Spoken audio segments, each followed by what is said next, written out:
Hello, I'm Ben Wattenberg, overlooking Simi Valley, California, and the Ronald Reagan Presidential Library and Museum. We're here to revisit the presidency of Ronald Reagan. Think Tank is joined by Lou Cannon, veteran journalist who covered Reagan for over 25 years and is the author of the newly updated biography, President Reagan, The Role of a Lifetime.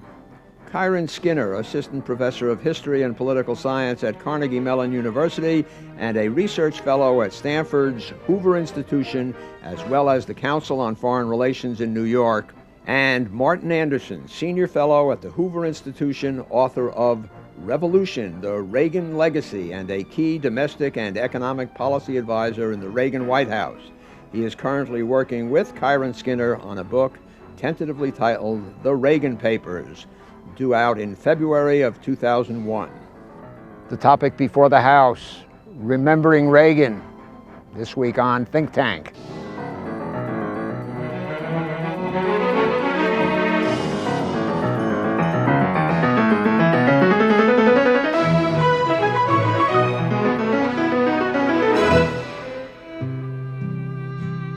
Most Americans are familiar with the story of Ronald Wilson Reagan. He was born in Tampico, Illinois in 1911. In his first public incarnation, Reagan was a Hollywood movie star, appearing in about 50 films. Somehow I feel it's all my fault. For General Electric, here is Ronald Reagan.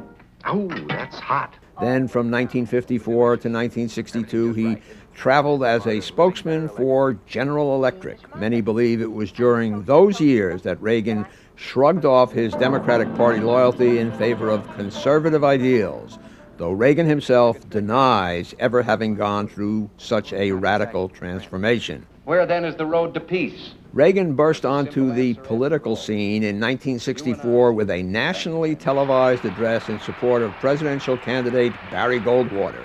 Reagan-elect. In 1966, he ran for governor of California and won. He served 2 terms as governor until 1974. Reagan made a half-hearted run for the Republican presidential nomination in 1968. He tried again in 1976 and gave President Ford a run for his money before losing narrowly. In 1980, Ronald Reagan won the Republican nomination and beat incumbent President Jimmy Carter to become the 40th President of the United States. Thank you. Welcome. We are in the private quarters of the Ronald Reagan Presidential Library in Simi Valley, California. Welcome to you, Kiron Skinner, Marty Anderson, Lou Cannon.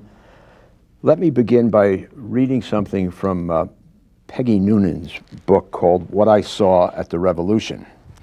And it goes like this. He gleams. He is a mystery. He is for everyone there, for everyone who worked with him. None of them understand him. In private, they admit it. You say to them, "Who was that masked man?" And they shrug and hypothesize. James Baker said, "He is the kindest and most impersonal man I ever knew." By that? Up to a point. It seems to me that on one level, everybody knew Ronald Reagan. The country knew Ronald Reagan. The world knew Ronald Reagan. He contained America inside of him the way de Gaulle contained France inside of him. You had that quality in Reagan, and he gave it out to people. But he was a reserved and private man, and he understood a little bit, I think, the importance of keeping your distance, keeping your emotional distance from people. So I don't think he was quite a masked man, but he was a reserved guy. Yeah, I think that what Peggy says is true for someone who is working for Reagan in the White House. This was, I think, was a typical reaction. But I don't think he was a mystery at all. I think the reason most people thought he was a mystery, they started off with a basic assumption that the guy wasn't very smart. And then everything he did baffled people. How does he do this? If some guy not that smart, how does he accomplish all this? Now, if you change your premise, which I think is an accurate one, that he's highly intelligent. And when you work closely with him, you'd show him complex data, complex information, go through theories with him. He'd grasp it immediately and quickly. But it is true that in dealing with people, he was aloof, he was private, he was quiet. He never argued with people. Most intelligent people, they want to show you how smart they are, and they argue. That's the premise of the show, Marty. Right. But Reagan would never argue. You could talk to him, he'd say, fine, but he had a steel trap mind. Karen, what do you think? I agree with Marty, but I think... But you're writing a book together. You better agree with him, right? Right. Okay. Or vice versa, right? I think Reagan was subtly theoretic, and I think as a result, almost no one had the right lens to understand what he was doing and what he was saying. Many would focus on the rhetoric, like the evil empire, but not look at the strategy beneath the rhetoric. And if you used more theoretical lenses to understand Reagan, what he was saying, you realize that there was a great grand strategy there in what he was doing to transform the international system the way it happened after 1989. Okay. I mean, I met Reagan a few times, interviewed him, sat with him, and read Peggy's book and your book, Lou, particularly, just on the personalistic. And wasn't there sort of an invisible shield? I mean, his children say it.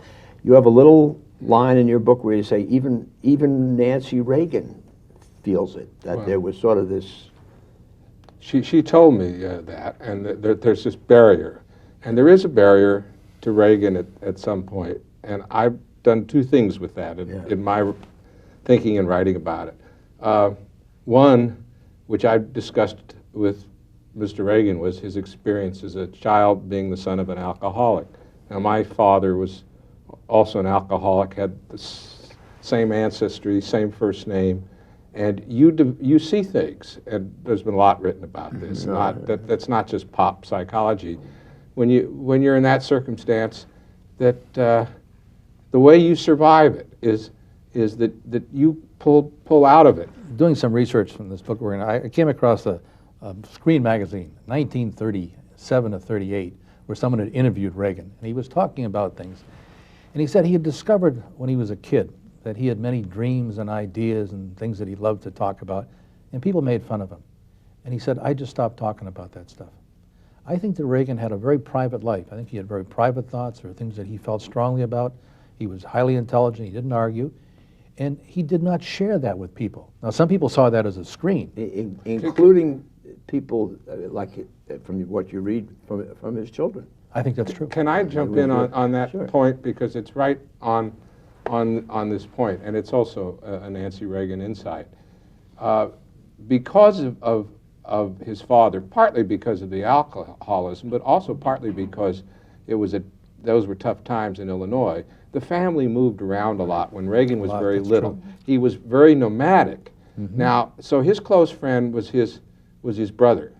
But if you think about yourself as a child, and you go and you're in a strange school, and you're in a strange place in your formative years, which he was for like 8 or 9 of his first 10 or 11 years, That's right. You don't have a lot of playmates. I mean, I'm a stranger and I'm only passing through. I mean, so if you have an intellectual life, I have some disagreement with Marty on this. We can get into it, but we're basically in agreement. But if you have an intellectual life, it's going to be a private one.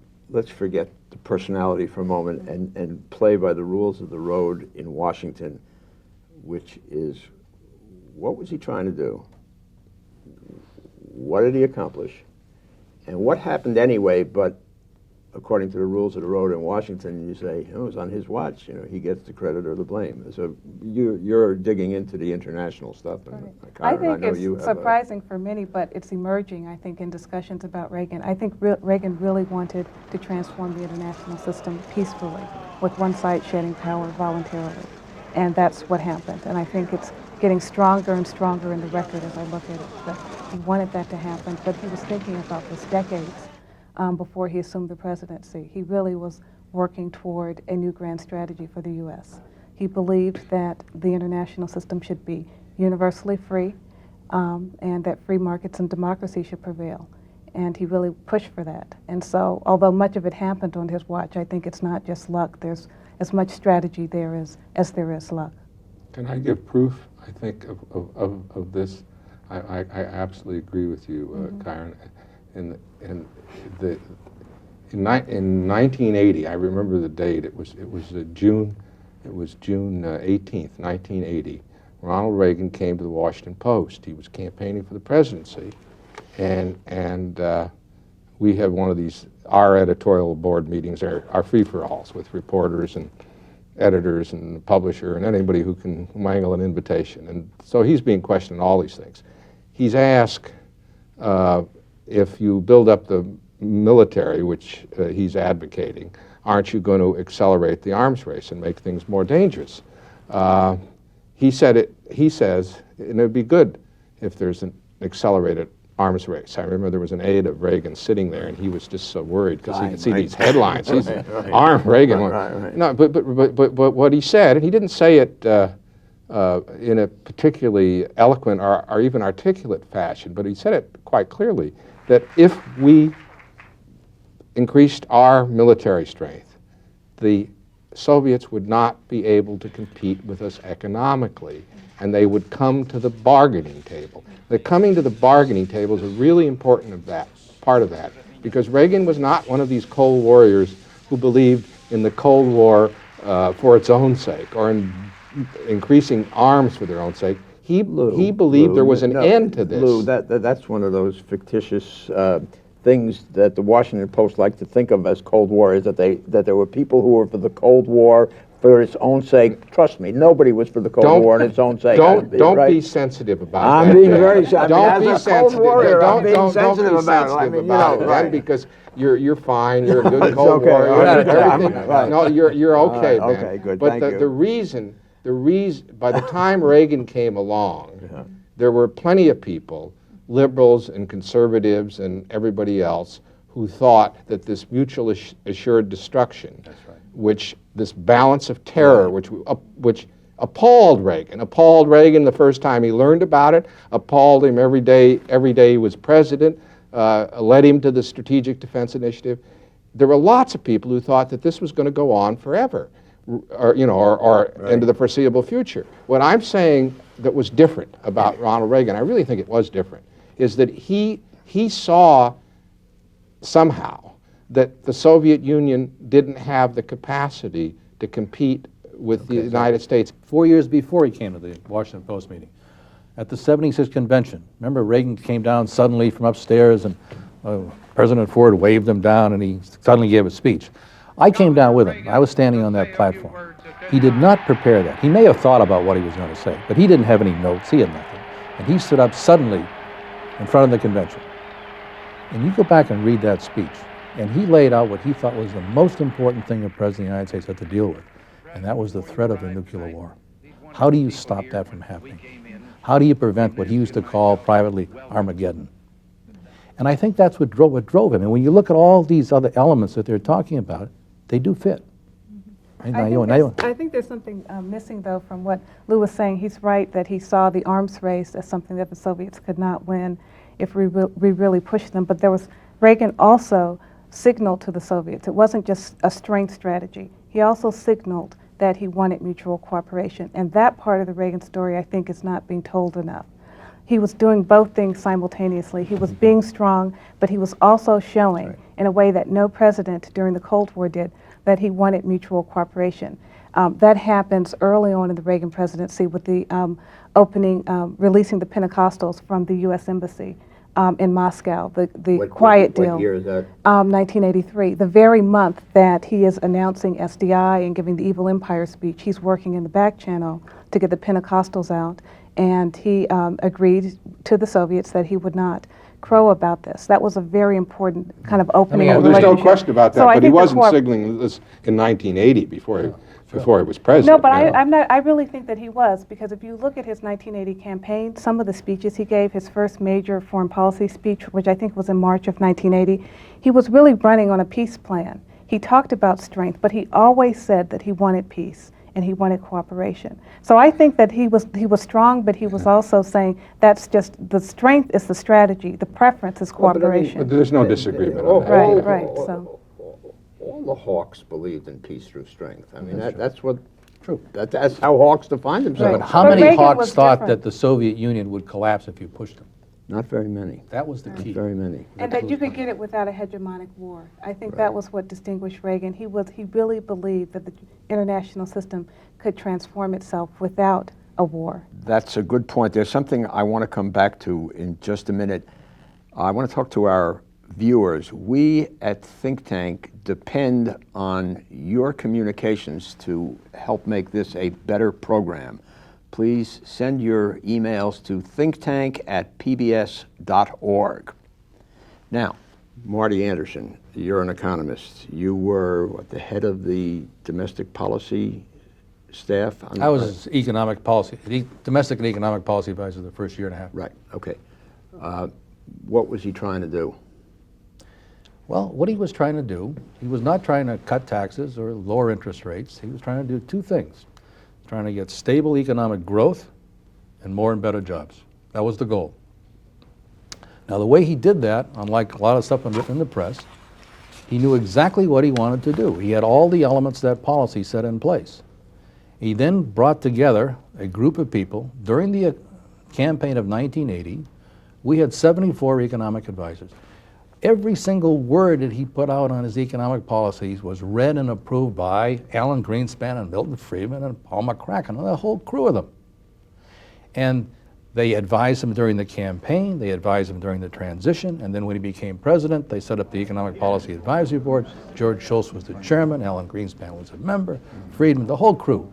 They worked with him all during the time implementing that policy, and nobody noticed.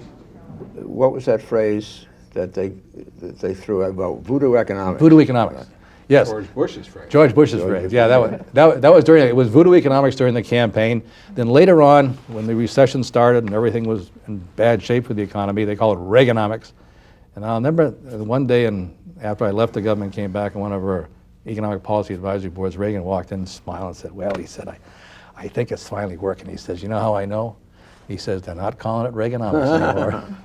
Tell me again, he was for more jobs and... The two things he wanted was steady economic growth Right. and more and better jobs. That was the goal. Now, how you do that? You control spending, you cut taxes, you have regulatory reform, you have a stable, predictable monetary policy, you will reappoint Volcker, you appoint Greenspan. All those are elements of a comprehensive economic plan. Where does the deficit come in? The deficit came in the following way. During the campaign, he said, look, I want to reduce that deficit. And by the way, during the campaign, in the fall of 1980. I hit him right in the right spot here. He's rolling now, yeah. Okay, in the fall of 1980, right. there was no deficit. All the economists were predicting, as they are today, large increasing surpluses as far as the eye could see. And what Reagan did in his tax plan was spend 90% of that projected surplus and a tax cut. He also said during the campaign that if there are deficits something goes wrong with the economy, and the choice comes between national security and running a deficit, I will run the deficit. He made that explicit during the campaign and during the transition, and that's what he did.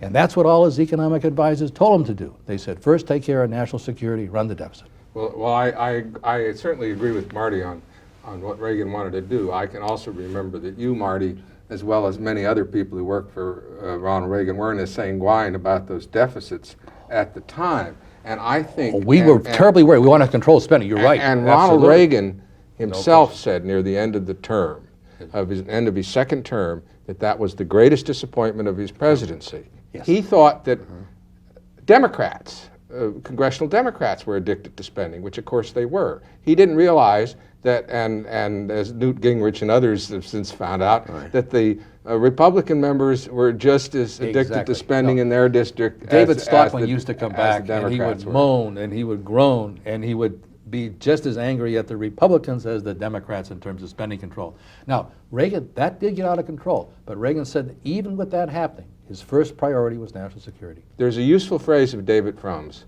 and that is to treat the deficits. I use it in this last book I've done on Reagan, to look at these deficits as horrendous as they were. You can't make them into a wonderful thing because they weren't, but to look upon them as wartime deficits. We ran big deficits during the Civil War. That's right. We ran big deficits during World War II. I mean, you run deficits during wars, typically. Kiron, I want to ask you something. I had lunch once in the mid-1980s with Barbara Conable, who was then the president of the World Bank and had been what the ranking minority member of the Ways and Means Committee is, a real tax maven. We were eating lunch at the World Bank in Washington, and we saw all these diplomats around the room, and I said to Barbara, I said, what impact have the Reagan policies had on these people? And he paused for a minute and he said, his policies have had very little reaction, but his rhetoric has changed everything. You buy that? No, I think that his policies are really important.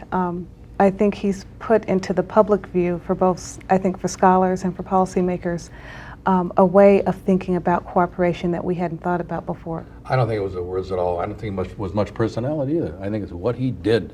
When he got in and he took care of the air traffic controllers, that was a powerful message.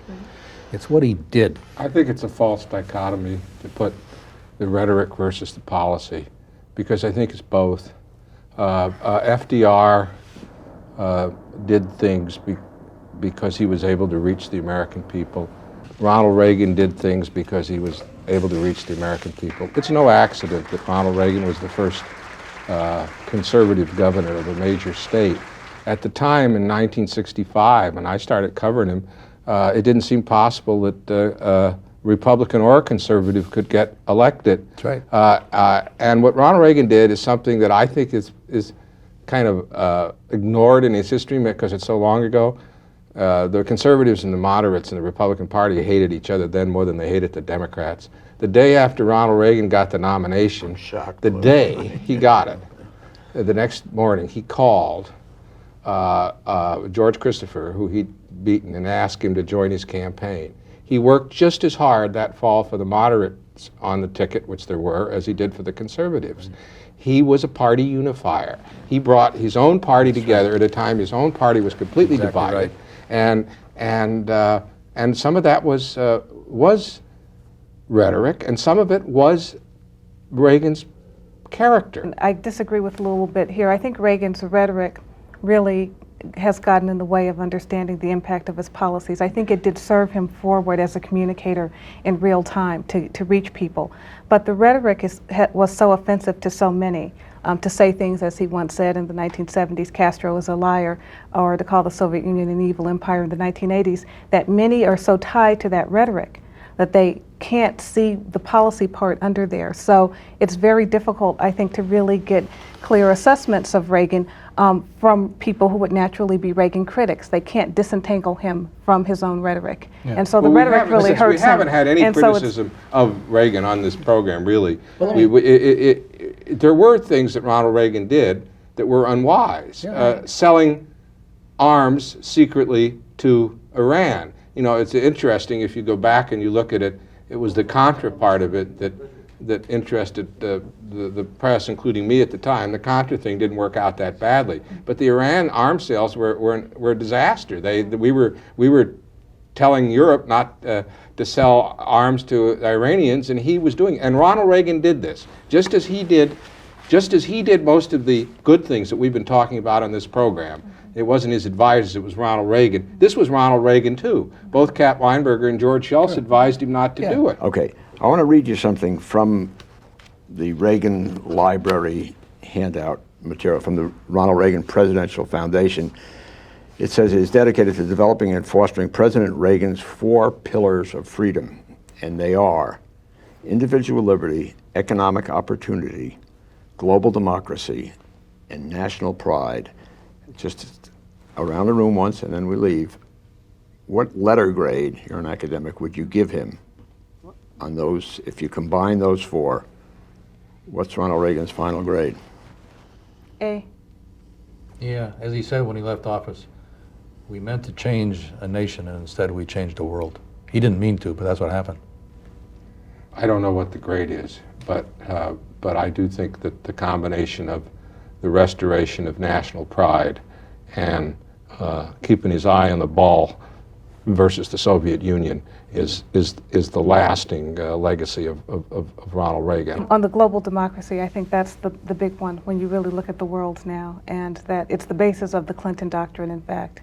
And it really draws back to Reagan and what he thought when no one else thought there could be an outbreak of democracy and that it would spread and continue to spread. I think that's the basis on which I give him the A. I'll buy that. Thank you very much, Kiron Skinner, Martin Anderson, Lou Cannon, and thank you.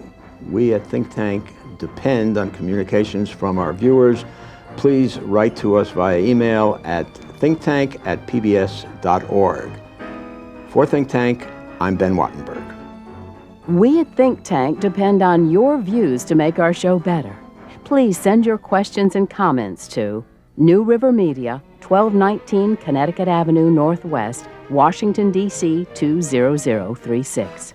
Or email us at thinktank@pbs.org. To learn more about Think Tank, visit PBS online at pbs.org. And please let us know where you watch Think Tank.